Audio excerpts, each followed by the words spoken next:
এবারের champions trophy সাক্ষী হলো বেশ কিছু অনাকাঙ্ক্ষিত ঘটনার। ভারতের পাকিস্তানে গিয়ে খেলতে আপত্তি সহ নানা ঘটনায় প্রতিদিনই খবরের শিরোনামে চ্যাম্পিয়ন্স ট্রফি। তবে নানা ঘটনায় মুখরিত টুর্নামেন্টে এবার ঘটতে যাচ্ছে দারুণ এক ঘটনা। হাইব্রিড মডেলে আয়োজিত টুর্নামেন্টে পবিত্র রমজানেও মাঠে গড়াবে ম্যাচ। তবে রমজানে খেলা দেখতে আসা দর্শকদের জন্য দারুণ এক সুখবর নিয়ে এলো এমিরেটস ক্রিকেট বোর্ড। ইফতার করা নিয়ে দর্শকদের পোহাতে হবে না কোনো রকম ঝক্কি ঝামেলা। রোজায় চ্যাম্পিয়ন্স ট্রফিতে খেলা দেখতে মাঠে আসা দর্শকদের জন্য ইফতারের ব্যবস্থা করবে দেশটির ক্রিকেট বোর্ড। গ্যালারিতে থাকা দর্শকদের বিনামূল্যে সরবরাহ করা হবে ইফতার বক্স। মুসলিম দর্শকদের জন্য যা বড় এক স্বস্তির খবর। নিজেদের ভেরিফাইড ফেসবুক পেজে বিষয়টি এক পোস্টের মাধ্যমে নিশ্চিত করেছে ইসিবি।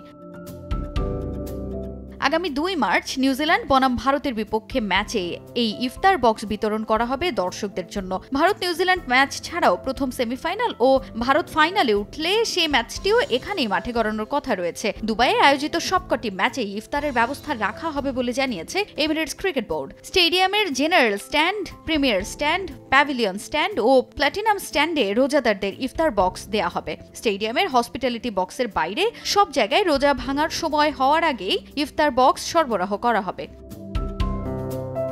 মূলত রমজানের চেতনাকে সমুন্নত রাখতেই ইসিবি এই উদ্যোগ নিয়েছে, যার মাধ্যমে ভ্রাতৃত্ব বন্ধন বাড়ার পাশাপাশি রমজানের তাৎপর্য তুলে ধরা সম্ভব বলে ইসিবির দেয়া পোস্টে উল্লেখ করা হয়। সেখানে আরও উল্লেখ করা হয়, রমজানের সত্যিকারের চেতনাকে সমুন্নত রাখতে এমিরেটস ক্রিকেট বোর্ড ঘোষণা করছে চ্যাম্পিয়ন্স ট্রফিতে দুবাইয়ে বাকি ম্যাচগুলোয় রোজাদার দর্শকদের জন্য বিশেষ ইফতারি বক্স সরবরাহ করা হবে, যা শুরু হবে 2 মার্চ রোববার এ গ্রুপে নিউজিল্যান্ড ভারত ম্যাচের মধ্য দিয়ে। পবিত্র রমজান মাসে এটাই হবে প্রথম ম্যাচ। স্টেডিয়ামের হসপিটালিটি বক্সের বাইরে সব জায়গায় রোজা ভাঙার সময় হওয়ার আগেই এই ইফতার বক্স সরবরাহ করা হবে।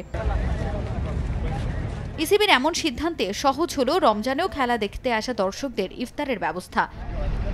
তাজিন খন্দকার, সময় সংবাদ।